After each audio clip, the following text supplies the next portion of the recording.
We'll start with the basics of the Coxmate GPS. To turn the unit on, we hold the button on the side in for about a second, and then it starts up. It'll take a couple of seconds, and then it will display a number of tiles, and the one we're interested in is the Coxmate one. So we press on that one, touch it, is touchscreen, and it'll take us into our Coxmate application. Now the default here is we see rating and speed. The top is rating and the bottom is speed. There are a number of other display options you can have.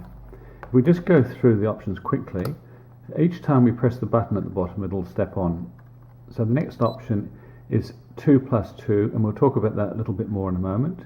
The next option is a 5 variable display, which is configurable. Then we have a recall function, so we can recall any of the records in the unit.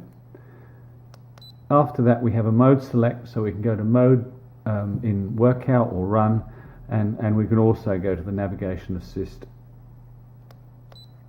And finally there's setup, where we can set up the units, the display, there's auto stop, we can sensitivity of the stroke detection, there's averaging, and we can change the display color. If we press the bottom button we'll go back to the start. So here we've got rating and speed. If we move the unit, we'll generate some rating. Okay, so there we've got a somewhat interesting number of 55. If we go to the 2+2 display, then what will happen is at the bottom it displays the status, and it's telling us at the moment it's ready. If we touch the screen, it will then go to set.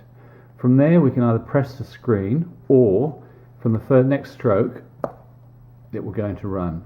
Thereafter it will alternate the display between rating and speed and time and distance. So there's rating and speed, and we give it another time, and there's time and distance. The next display we had a brief look at before is the 5 variable display. Now in this one we've got rating, speed, distance, time, and distance per stroke. We will have a quick look at how we configure that display.